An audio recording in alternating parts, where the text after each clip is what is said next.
Hello बच्चों, let's read the question. First, P plus carbon plus Cl2 gives Q plus CO gas. Second, Q plus H2 gives R plus HCl. Third, Bn plus H2 gives R plus ammonia gas. Fourth, Q plus LiAlH4 gives S plus LiCl plus AlCl3. Fifth, S plus H2O gives R plus H2 gas evolve. Sixth, S plus NaH forms T. P, Q, R, S and T do not represent their chemical symbol. Compound Q has first, zero dipole moment. Second, a planar trigonal structure.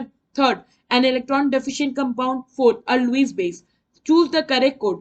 Option A 1 and 4, option B 1 to 4, option C 1 to 3 and option D 1 to 3 4. So question में क्या दे रहा है, पहले हमें एक paragraph है जिसपे हमें different types of reaction given है. बेसिकली हमें इन रिएक्शंस को पहले कंप्लीट करना है.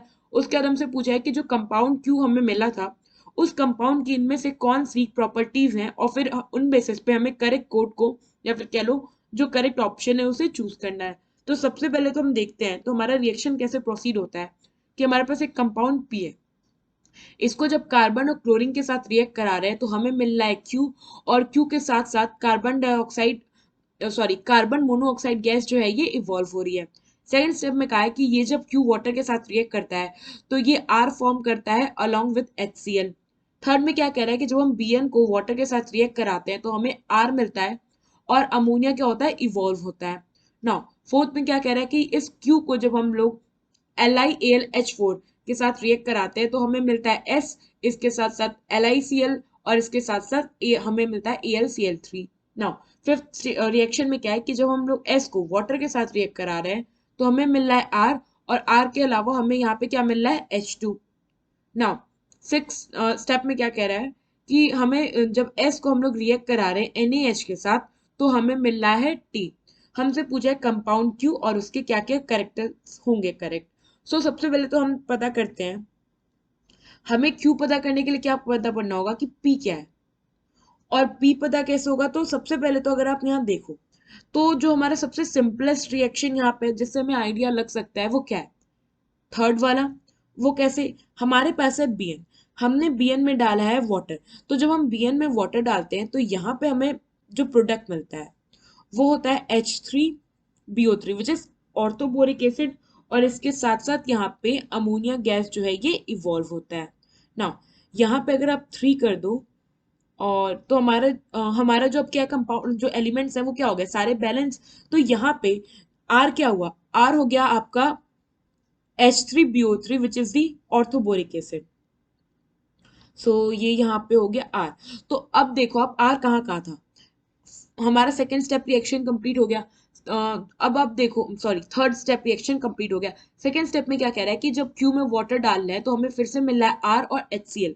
तो यहाँ पे हमारे पास क्या हो गया, एक फिलअप हो गया कि हमने इस पर्टिकुलर फिलअप में वाटर डाला यानी कि उसका हाइड्रोलाइसिस किया तो हमें अगेन क्या मिला, H3BO3 ऑर्थोबोरिक एसिड. बट इस केस में क्या हुआ, यहाँ पे हाइड्रोक्लोरिक एसिड यानी कि HCl इवॉल्व हो रहा है. सो ऐसा तब होता है जब जो हमारा रिएक्टेंट यहाँ पे हो वो रिएक्टेंट अगर हमारा BCl3 है, बोरॉन टेट्राक्लोराइड, तब क्या होता है जब हम वाटर इसका हाइड्रोलाइसिस करते हैं तो हमें मिलता है H3BO3 और HCl. तो H3BO3 क्या हो गया, अगेन R हो गया. तो यहाँ पे BCl3 हमने क्या कंक्लूड किया है कि इट मे बी Q. तो अब कंफर्म करने के लिए हम इसके फर्दर रिएक्शन देखते हैं. तो यहाँ पे अगर आप देखो तो अब हम देखते हैं फोर्थ रिएक्शन को. तो हमारा सेकंड भी कंप्लीट हो गया, हमारा थर्ड रिएक्शन भी कंप्लीट हो गया. अब हम फोर्थ देखते हैं. फोर्थ में क्या था कि जो क्यू है उसको हम लोग LiAlH4 के साथ रिएक्ट करा रहे हैं यानी कि हमने BCl3 लिया, अब हम इसको रिएक्ट करा रहे हैं LiAlH4 के साथ. तो यहाँ पे जब ये दोनों प्रोडक्ट जो रिएक्टेंट जो है आपस में रिएक्ट करते हैं तो हमें क्या क्या मिलता है, हमें मिलता है पहला लिथियम क्लोराइड LiCl, इसके साथ साथ हमें मिलता है अल्युमिनियम क्लोराइड और इसके साथ साथ यहाँ पे हमें मिलता है B2H6 विच इज डाइबोरेन. तो यहाँ पे जो B2H6 फॉर्म हुआ है डाइबोरेन, ये क्या हो गया, ये हो गया हमारा यहाँ पे S. नाउ S यहाँ पे फॉर्म हुआ. अब अगर आप फर्दर देखो तो यहाँ पे पहले तो हम क्या करते हैं, रिएक्शन बैलेंस कर लेते हैं. तो फर्स्ट वाला रिएक्शन तो हमारा बैलेंस था. सेकेंड वाला रिएक्शन अगर आप देखो तो यहाँ पे क्या हो जाएगा, 3 क्लोरीन कर लिए अगर तो यहाँ पे हमारा हाइड्रोजन, फिर यहाँ भी हम अगर हम कर ले 3, तो ये हमारा क्या है, जो रिएक्शन सेकंड रिएक्शन है ये भी बैलेंस है। थर्ड रिएक्शन अगर आप देखो तो 3 क्लोरीन है, यहाँ भी 3 क्लोरीन है, 2 बोरॉन है यहाँ पे। तो हम क्या करेंगे, अगर यहाँ पे हम लोग 2 से मल्टीप्लाई कर दें तो क्लोरीन कितना हो गया 6, और यहाँ पे कितना है 3, तो यहाँ हम क्या कर देंगे 3 से मल्टीप्लाई। तो अब हमारा लिथियम डिस्टर्ब हो गया। तो हम क्या करते हैं, अगर आप यहाँ पे 4 से मल्टीप्लाई कर दो तो यहाँ पे आपको 2 से मल्टीप्लाई करना होगा, और 2 से मल्टीप्लाई कर दिया तो हाइड्रोजन कितना हो गया 12। तो यहाँ पे आप क्या करोगे, 3 से मल्टीप्लाई कर दो तो हाइड्रोजन यहाँ पे बैलेंस हो गया, यहाँ पे आप फिर 3 कर दो। तो अब अगर आप देखो तो हमारा यहाँ पे लिथियम भी बैलेंस हो गया, एल्यूमिनियम बैलेंस, यहाँ 3 कर दो तो ये कितना हो गया 339 प्लस 3, ये हो गया 12। और अब हमारा सारा यहाँ पे जो एलिमेंट है ये भी क्या हो गया बैलेंस हो गया। तो हमें यहाँ पे क्या मिला, आर मिला, क्यू मिला, एस मिला। अब इसको फर्दर क्लैरिफाई करने के लिए हम क्या करेंगे, अब हम देखते हैं हमारा स्टेप 5 में क्या था कि एस क्या है हमारा B2H6, कह रहा है कि जब हम इस H का हाइड्रोलाइसिस करते हैं, तो जब हम लोग B2H6 का हाइड्रोलाइसिस करते हैं तो हमें मिलता है H3BO3 which is orthoboric acid. और इसके साथ साथ हाइड्रोजन गैस जो है ये इवॉल्व हो रही है। अपवर्ड साइन क्या इंडिकेट कर रहा है कि यहाँ पे गैस इवॉल्व हो रही है। नाउ रिएक्शन को बैलेंस करने के लिए अगर आप देखो तो यहाँ पे अगर हम 2 से मल्टीप्लाई कर दे, क्योंकि रिएक्टेंट साइड हमारे पास 2 बोरॉन है तो बोरॉन हमारा बैलेंस हो गया। हाइड्रोजन भी हमारा क्या है, यहाँ पे 6 है, यहाँ पे 6 है, यहाँ पे 2 है, तो हाइड्रोजन भी हमारा बैलेंस है। बट ऑक्सीजन हमारे यहाँ पे बैलेंस नहीं है। ऑक्सीजन कितना है प्रोडक्ट साइड में 6, तो यहाँ हम क्या करेंगे 6 से मल्टीप्लाई कर देंगे। और अब हाइड्रोजन को बैलेंस करने के लिए, क्योंकि हाइड्रोजन कितना हो गया 18 और यहाँ पे हाइड्रोजन कितना है 6, हम यहाँ पे 6 से मल्टीप्लाई कर देंगे। तो यहाँ पे भी हमारे सारे एलिमेंट्स क्या हो गए बैलेंस आउट हो गए। और अगर आप देखो तो हम पे कहा था कि जो एस है उसका हाइड्रोलाइसिस कर रहे हैं तो अगेन आर मिल रहा है। आर क्या था H3BO3, तो यहाँ पे हमें आर मिल गया, और एस है हमारा B2H6।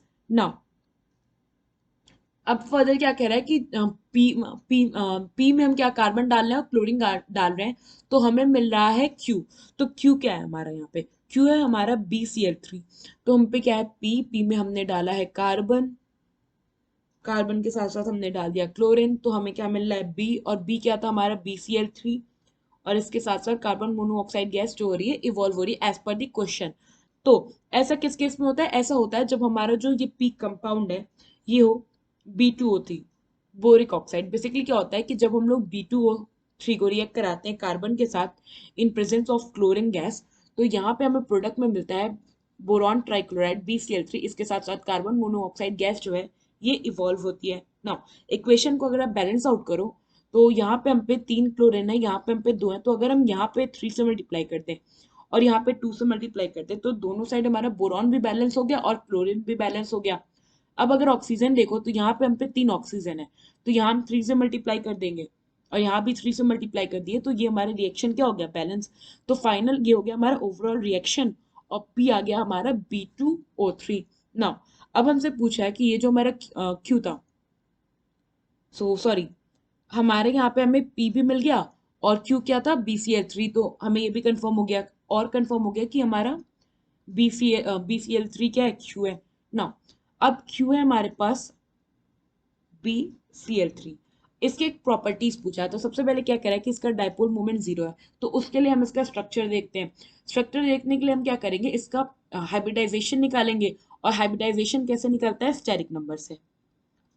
अब स्टेरिक नंबर क्या होता है, स्टेरिक नंबर बेसिकली होता है कि जो सेंट्रल एटम है उसने कितना सिग्मा बॉन्ड बनाया प्लस उस पर कितना लोन पेयर है। तो क्योंकि ये बोरॉन है, और बोरॉन क्या कर सकता है, बोरॉन पे वैलेंस इलेक्ट्रॉन कितना होता है 3 होता है, तो इसने 3 सिग्मा बॉन्ड बना लिया, लोन पेयर कितना है 0, तो इसका स्टेरिक नंबर आ गया 3। स्टेरिक नंबर 3 क्या बता रहा है कि इसका हाइब्रिडाइजेशन हो गया sp2। नाउ अब क्योंकि इस पे कोई भी लोन पेयर नहीं है और सिर्फ 3 ऑर्बिटल्स ही इन्वॉल्व हो रहे हैं, इसका मतलब इसका हाइब्रिडाइजेशन हो, सॉरी इसका जो शेप होगा वो क्या होगा ट्राइगोनल प्लेनर। नाउ अब इसका डाइपोल मोमेंट अगर आप देखो तो डाइपोल मोमेंट के लिए हम इसका स्ट्रक्चर ड्रॉ करते हैं। स्ट्रक्चर क्या हो जाएगा BCl3 का सेंट्रल एटम हो गया बोरॉन, ये हो गया क्लोरीन, यहाँ पे ये हो गया सेकंड क्लोरीन, ये हो गया थर्ड क्लोरीन, इनके बीच का बॉन्ड एंगल होगा 120 डिग्रीज, क्योंकि ये क्या है एग्जैक्ट एंगल है, यहाँ पे कोई भी डेविएशन नहीं हुआ है। तो अब डाइपोल मोमेंट क्या होता है? तो डाइपोल मोमेंट क्या होगा, जो मोल इलेक्ट्रॉन नेगेटिव होगा उसके टूवर्ड्स इसका वेक्टर डायरेक्शन होगा। तो इधर इधर गया, इधर इधर गया, इधर इधर गया। तो अब क्या होगा, इन इन दोनों का जो वेक्टर सम है वो इधर आ जाएगा। और फाइनली क्या होगा, क्योंकि ये सारे जो हैं वो प्लेनर है, तो यहाँ पे जो नेट डाइपोल मोमेंट होगा वो जीरो हो जाएगा, क्योंकि सबका वेक्टर प्रोडक्ट जो है एक दूसरे को नलिफाई कर देगा, यानी कि एलिमिनेट कर देगा। तो नेट डाइपोल मोमेंट जीरो है, इसका मतलब क्या है कि ये जो कंपाउंड है, इस कंपाउंड का जो डाइपोल मोमेंट है वो जीरो है, हमसे यही पूछा था। तो ये क्या हो गया, करेक्ट हो गया। नाउ सेकंड क्या कह रहा है कि इसका स्ट्रक्चर जो है वो ट्राइगोनल प्लेनर है। तो अभी हमने देखा कि इसका स्ट्रक्चर क्या है, ट्राइगोनल प्लेनर। तो सेकंड वाला भी हमारा क्या है, यहाँ पे करेक्ट है। नाउ थर्ड क्या कह रहा है कि ये इलेक्ट्रॉन डेफिशिएंट कंपाउंड है। सो ये भी हमारा स्टेटमेंट जो है वो करेक्ट है। ऐसा इसलिए क्योंकि बोरॉन क्या आ रहा है, इस पे वैलेंस इलेक्ट्रॉन 3 है, इसने 3 बॉन्ड भी बनाया, तो भी इसके ऑक्टेट अगर आप देखो तो उसमें क्या हो रहा है, या ऑक्टेट नहीं, कहीं ऑक्टेट क्या रहते हैं, इस पे कितने हो गए, 6 इलेक्ट्रॉन हो गए। तो अभी भी ऑक्टेट क्या इनकम्प्लीट है। और हमें पता है कि अगर इलेक्ट्रॉन डेफिशिएंट है, यानी कि जो भी हमारा कंपाउंड, जैसे कि यहाँ पे BCl3, अगर वो इलेक्ट्रॉन डेफिशिएंट है तो हम उसे क्या कहेंगे कि वो एक्ट कर रहा है एज अ लुईस एसिड। तो यहाँ पे हमारा थर्ड कैरेक्टर तो करेक्ट है, बट फोर्थ कैरेक्टर क्या हो गया, इनकरेक्ट हो गया। लुईस बेस वो कंपाउंड होता है जिसमें कि आपका इलेक्ट्रॉन जो होता है वो बहुत ज्यादा होता है। तो यहाँ पे हमारा क्योंकि फर्स्ट सेकंड और थर्ड करेक्ट है, ऑप्शन सी जो है ये करेक्ट ऑप्शन है। आई होप आपको एक क्वेश्चन समझ आया होगा। Thank you.